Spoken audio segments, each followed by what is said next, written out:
Si tu as déjà eu envie de faire quelque chose, d'avoir l'impression de vraiment vouloir le faire, d'y aller, mais que tu te bloques, que tu fuis, que tu procrastines, ce live est pour toi. La semaine passée, j'ai reçu quelques questions auxquelles je vais répondre aujourd'hui sur justement le système nerveux, la procrastination et qu'est-ce qui se joue derrière tout ça. Et notamment, une des questions que j'ai reçues, c'est pourquoi je me bloque alors que je veux vraiment passer à l'action. Car voilà, ça peut tous nous arriver où on a vraiment la volonté et pourtant on n'y arrive pas, on n'avance pas, on procrastine et puis on s'en veut. Je ne sais pas si ça te parle, si ça t'est déjà arrivé. Alors qu'est-ce qui se passe quand c'est comme ça? Qu'est-ce qui se passe là, qu'est-ce qui se cache là derrière? En fait, c'est ton système nerveux qui réagit avant même que tu décides. Donc, même si tu dis que tu vas passer à l'action, même si tu dis que tu vas y aller, ton système nerveux, lui, il est là pour te protéger. C'est un mécanisme inconscient de survie et il est nécessaire, c'est tout à fait normal. Ce qu'il y a, c'est qu'aujourd'hui, beaucoup de gens ont leur système nerveux dérégulé et en fait, le système nerveux n'arrive plus à faire la différence entre un danger réel et un danger imaginé. Donc un danger réel, ça peut être, tu vas... l'exemple, on va dire, classique, c'est la gazelle qui est en train de manger paisiblement dans la savane et tout d'un coup, elle perçoit un bruit et elle voit un lion qui est prêt à bondir sur elle. Eh bien, son système nerveux va réagir, elle va être en mode survie. Qu'est-ce qu'elle va faire? Elle va fuir pour survivre. Et c'est tout à fait normal, c'est ce qui va l'aider à ne pas se faire logiquement croquer par le lion. Or nous, aujourd'hui, la probabilité de croiser un lion dans la ville est quand même, on va dire, assez faible, quoique on ne sait jamais si un lion se sauvait d'un zoo. Mais on est dans une société où il y a beaucoup de stress. Et en fait, il y a comme ça plein de mécanismes inconscients qui vont jouer, qui vont faire que notre système nerveux va avoir l'impression qu'il y a un danger, alors qu'en réalité, il n'y a pas de danger réel. Et on va réagir de la même manière que la gazelle. Donc soit on va fuir, et pour certaines personnes, ça va être plutôt de réagir avec le combat, d'être beaucoup dans l'action, ou d'être vraiment dans le figement, la procrastination.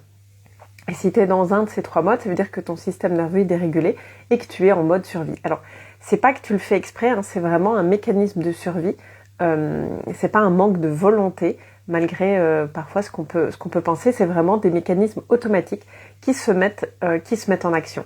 Et justement, parfois, ce qui peut arriver, c'est que tu sois dans la fuite, le figement ou le combat. C'est qu'une fois que l'événement est passé, tu vas t'en vouloir. Tu vas dire, ah mais si tu as été dans le figement, tu vas peut-être ou la fuite, tu vas peut-être te dire, ah mais j'aurais dû dire ceci, j'aurais dû faire cela. Si tu as été plutôt dans le combat, tu vas te dire, ah j'aurais peut-être pas dû réagir aussi violemment. Parce qu'après coup, quand on va dire la pression est retombée, on va pouvoir mettre quand aussi les émotions sont redescendues, on va pouvoir réanalyser ce qui s'est passé et se dire ah mais j'aurais pu agir différemment. En fait oui, tu aurais pu. Ce qu'il y a, c'est que là tu as réagi. C'est vraiment ton mécanisme qui a pris le contrôle. Et voilà, quand c'est comme ça, l'intelligence, on va dire, est faible et donc tu es vraiment en mode réaction. Donc c'est intéressant dans ces cas-là. Alors au fur et à mesure qu'on apprend tout ce qui se joue comme mécanisme inconscient, c'est de pouvoir, au lieu de réagir tout de suite, c'est de prendre un pas de recul, de s'observer et de pouvoir du coup agir différemment. Mais ça s'apprend, ça se fait pas non plus en un claquement de doigts, mais ça s'apprend un pas à la fois et c'est possible d'arrêter de réagir tout le temps à toutes les choses qui se passent dans notre vie et voilà, d'apprendre vraiment à agir de manière posée et à ne plus se laisser emporter par tout ça. Et du coup, si aujourd'hui tu procrastines, même si tu as vraiment envie de peut-être faire cette chose, c'est pas un manque de volonté. Certainement, c'est que ton système nerveux est dérégulé. Donc quand c'est comme ça, selon moi, il faut passer par le corps. Travailler l'esprit, c'est bien, mais c'est pas suffisant parce que l'information, il y a 80% selon des études d'informations qui passent du corps vers le cerveau et 20% qui passent du cerveau au corps. Donc si tu ne travailles que le mental, alors c'est déjà très bien, mais ça risque de pas être suffisant. Il faut vraiment apprendre à réguler ton système nerveux pour pouvoir passer à l'action, te sentir en sécurité et pouvoir avancer un pas à la fois et arrêter de procrastiner. Et peut-être qu'aujourd'hui, du coup, justement, tu te dis ah là là, mais qu'est-ce qui se passe? J'ai essayé, mais j'y arrive pas. Et t'as beau essayer de te motiver, voilà, il faut passer par le corps et réguler ton système nerveux, sinon tu risques à chaque fois de te dire que t'es que t'es fainéant, que tu procrastines, que t'es pas motivé, et à un moment on se décourage encore plus. Donc c'est pas le but. Donc voilà, si tu te reconnais, le système nerveux à aller réguler, c'est certainement quelque chose à voir. On m'a aussi demandé, mais qu'est-ce qui se passe, qu'est-ce qui se cache derrière la procrastination? En fait, donc la procrastination, comme je disais, c'est un mode de survie. C'est ton système nerveux qui essaie de te protéger. Et il essaie de te protéger, c'est certainement d'une peur. Peut-être que c'est la peur d'être rejeté, peut-être que c'est la peur de l'échec. En fait, ton système nerveux, il essaye de... est-ce que tu ne ressens pas l'inconfort? Or, si tu vis une situation inconfortable, tu arriveras à t'en sortir. Ce qu'il y a, c'est comme si ton mécanisme de survie se disait « Ouh là là, mais si on vit quelque chose d'inconfortable ou s'il y a une peur, on ne va pas s'en sortir. » En fait, c'est aussi d'apprendre à ton système nerveux que tu vas rester en sécurité même si tu vis quelque chose d'inconfortable. Même si tu traverses une peur, même si tu vis quelque chose, que c'est la première fois que tu vas vivre. Ce qu'il y a, c'est que pour le système nerveux, c'est un peu comme si c'est quelque chose d'inconnu, donc j'ai peur, donc danger. Mais c'est tout à fait ok. Quand on était petit, on a fait plein de choses inconnues et on n'avait pas encore tous ces mécanismes inconscients qui sont venus, qui sont venus jouer. Et à ce moment-là, on osait plein de choses sans être paralysé par toutes nos peurs.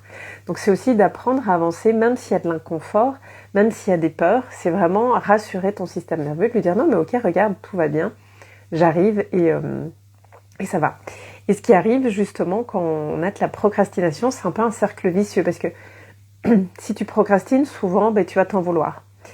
Puis à force de procrastiner, ta confiance en toi, elle va diminuer. Peut-être que déjà, en plus, t'as pas vraiment confiance en toi et à force de ne pas passer à l'action, tu vas avoir encore moins confiance en toi et donc vraiment, mais comme t'as moins confiance en toi, tu avances encore moins et tu as encore moins de motivation à avancer. C'est vraiment un cercle vicieux. Donc, il faut vraiment apprendre à changer tout ça, à les débloquer pour sortir de la procrastination. Alors, ça se fait pas encore une fois en 2 secondes, ça se fait pas en forçant, c'est vraiment tout un cheminement pour moi qui est à faire pour vraiment venir réguler ton système nerveux. Et en plus, ce qui se passe, c'est si tu procrastines, c'est que ton mental va se créer des histoires. Il va se dire que t'es fainéant, il va se dire que c'est pas pour toi, il va se dire que de toute façon, toi, t'y arriveras jamais.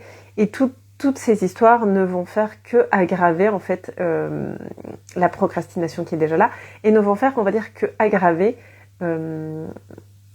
et comme si ça venait en fait faire que ton système nerveux va trouver qu'il y a encore plus de danger à passer à l'action. Parce que tu te racontes des histoires, alors c'est pas toi, on va dire, c'est ton mental qui va venir alimenter tout ça. Donc c'est vraiment plein de choses à venir déconstruire pour te permettre de passer à l'action. Et de venir aussi libérer tout le stress qui a été accumulé durant toute la vie, toutes les histoires aussi que tu t'es racontées et qui aujourd'hui ne t'aident pas clairement à passer à l'action. Et pour ça, pour moi, il faut vraiment aller en profondeur. C'est pas juste de rester au niveau de la surface.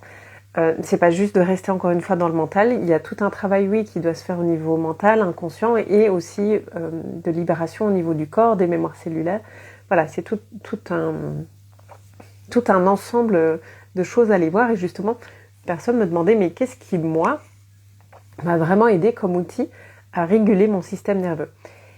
Je dirais pas qu'il y a eu un outil, pour moi c'est un ensemble de choses. Pour moi, réguler mon système nerveux, c'est aussi un peu, on va dire, une philosophie de vie, c'est pas juste des outils, c'est différentes choses. Alors bien sûr, moi, ce qui vraiment, j'ai vu quand même une grande différence, c'est avec les activations Kundalini, que j'ai commencé à faire sur moi il y a déjà maintenant 2 ans et demi, 3 ans. Et dès que j'ai commencé à en faire pour moi, j'ai vraiment vu que mon système nerveux se régulait, que je m'apaisais, et aussi, ayant vécu un burn-out, moi ce que j'avais eu, c'est que je suis vraiment passée à différents stades, je suis passée du combat à la procrastination, puis à la fuite, et j'ai vraiment vu que le fait de faire toutes ces activations Kundalini m'a aussi permis de remettre du mouvement dans mon corps, de remettre de l'énergie, car après un burn-out, souvent ce qui peut arriver, c'est qu'on peut arriver en phase de procrastination, parce qu'on a tellement peur de retomber en burn-out. Donc il faut remettre du mouvement. Et moi, les activations Kundalini, clairement, m'ont aidé à réguler mon système nerveux et à remettre du mouvement. Maintenant, je dirais, il y a ça, et ça a été vraiment quelque chose de très important pour moi. Et c'est pour ça que je me suis formée à cette pratique et que je le propose aujourd'hui. Mais il y a aussi la partie justement introspection qui est aussi pour moi très importante. C'est-à-dire que je ne vais pas chercher consciemment à régler peut-être tous les problèmes, mais c'est dès que quelque chose va se passer dans ma vie, je vais aller voir, tiens, comment ça se fait que je réagis? Qu'est-ce qui fait que je réagis comme ça? Si quelqu'un va me dire quelque chose et que j'ai tendance à vouloir peut-être être justement dans le mode combat, à réagir, bien avant j'aurais réagi. Aujourd'hui je vais essayer, et quand même ça arrive très souvent, je ne vais pas dire à chaque fois, mais voilà, j'arrive vraiment à me mettre en mode observateur et d'abord me dire ok, qu'est-ce qui se passe à l'intérieur de moi? Qu'est-ce que ça vient déclencher chez moi? Est-ce que c'est justement un mécanisme de survie là qui est activé? Est-ce que c'est une peur? Est-ce que c'est une blessure? Et je vais vraiment faire toute cette phase d'introspection qui va m'aider. Alors là, ça peut paraître que ça va me prendre beaucoup de temps. À force de le faire, bien sûr, ça va beaucoup plus vite. Et moi, je le vois vraiment dans ma manière de réagir. Avant, j'aurais pu être beaucoup plus dans le combat. Je l'ai notamment vu quand j'ai dû accompagner une personne de ma famille aux urgences. C'était au mois d'avril. Avant, j'aurais vraiment eu beaucoup de mal de rester calme. On est quand même resté plus de 8 heures aux urgences. On attendait des résultats. On avait l'impression limite, qu'on nous avait oubliés. Enfin, c'est les urgences. On sait quand on rentre, mais on ne sait pas quand on en ressort. Et avant, avec mon système nerveux dérégulé, je me serais certainement énervée.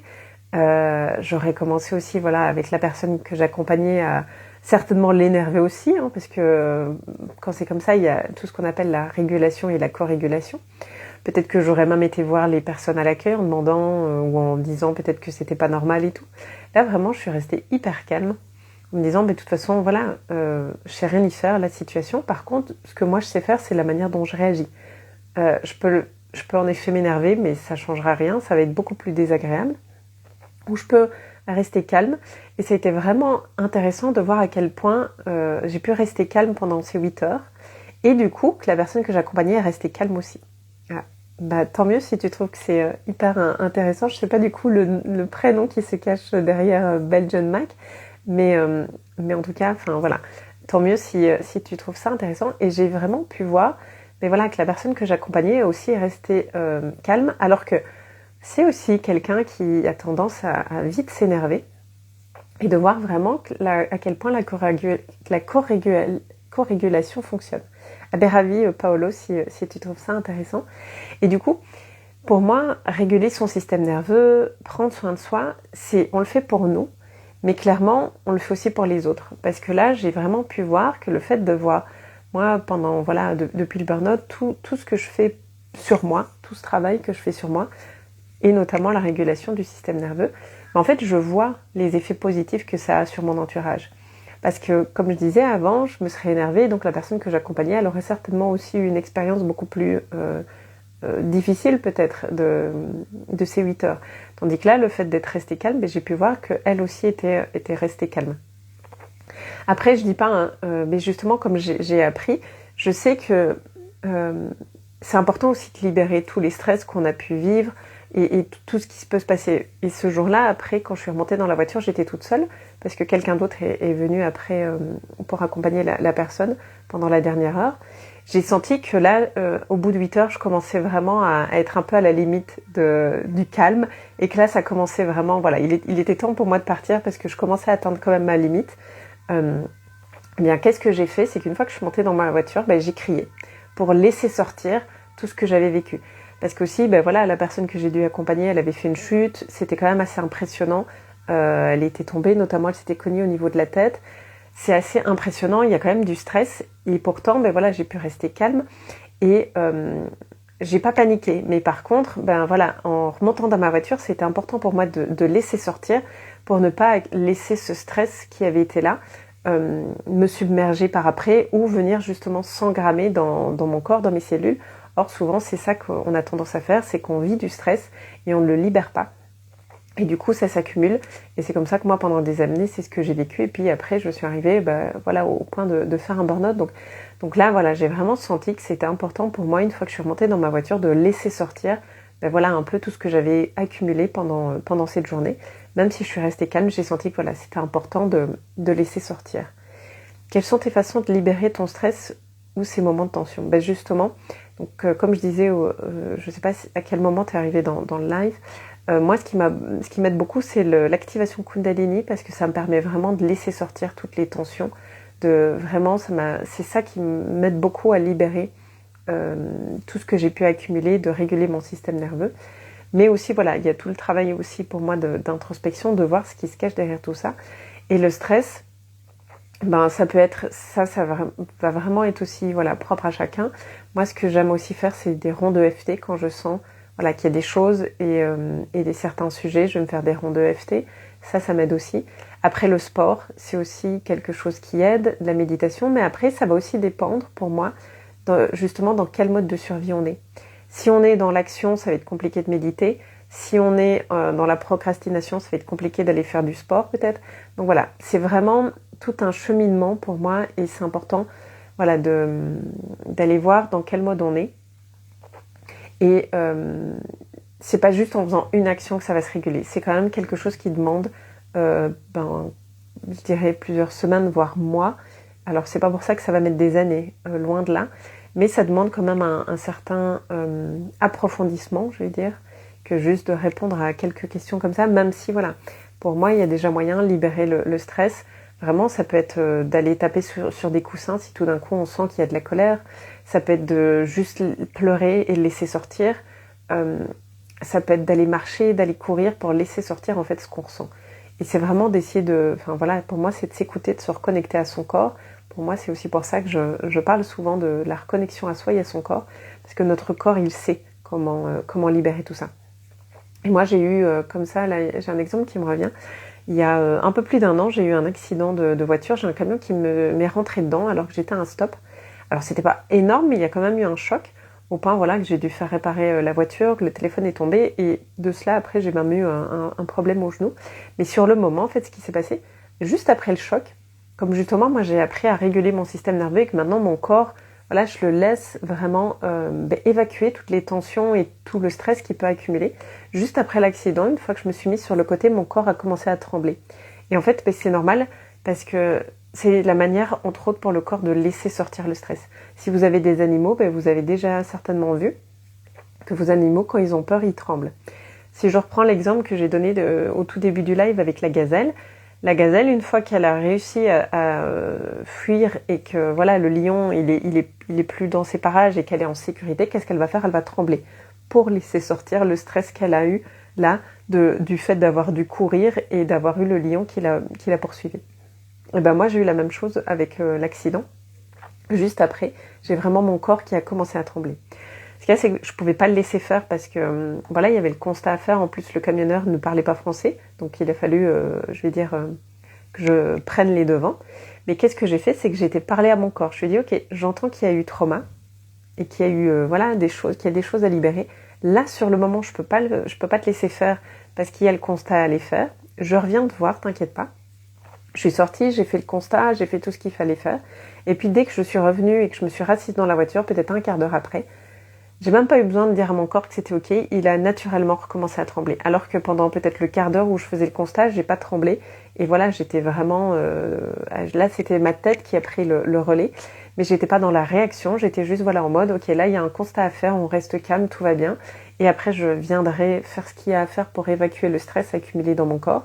Et j'ai même pas dû dire à mon corps, c'est bon, vas-y. Juste le fait d'être retournée dans la voiture m'asseoir, hop, mon corps a recommencé à trembler. Je dis, ok, je te laisse faire. Il faut juste qu'on rentre en parfaite sécurité jusqu'à la maison parce que la voiture pouvait encore rouler. Et voilà. Et j'ai pu, comme ça, libérer le stress qu'il y avait eu suite à l'accident et ne pas l'accumuler. Et souvent, ce qu'il y a, c'est que voilà, on accumule tout ça et puis c'est comme ça, notamment, qu'on arrive au burn-out, aux maladies et ce genre de choses. En tout cas, si le sujet t'intéresse, si aujourd'hui tu procrastines, que tu as du mal de passer à l'action, que tu te dis que tu manques peut-être de volonté, de motivation, certainement que non. C'est pour moi certainement que ton système nerveux est dérégulé. Donc je t'invite, si vraiment voilà le sujet te parle, à rejoindre mon challenge Ready to Move pour passer de l'inaction à l'action en régulant ton système nerveux qui a lieu la semaine prochaine, du lundi au mercredi à 20h. On se retrouvera sur Zoom. C'est un challenge offert. Et pendant ces 3 jours, on ira un peu plus loin que ce que je te partage aujourd'hui en live. En tout cas, je me réjouis de te retrouver. J'ai déjà commencé à le préparer. Il y aura aussi, on va dire, des cadeaux. Tu découvriras d'ailleurs ce que je t'ai préparé dans une des stories suivantes. Mais voilà, le temps que je fasse le petit montage. Voilà, en tout cas, si le sujet t'intéresse de réguler ton système nerveux, de comprendre pourquoi tu procrastines, ou à l'inverse, pourquoi tu es tout le temps dans l'action et que tu as du mal de te poser, de méditer et que tu frôles le burn-out, ça va t'intéresser aussi parce que là aussi, ton système nerveux est bien dérégulé et je sais de quoi je parle, vu que j'ai vécu tout ça. Donc voilà, je t'invite à me rejoindre lundi soir. Je vais mettre le lien en commentaire pour que tu puisses t'inscrire gratuitement. Je te souhaite une belle journée et je te dis à très vite.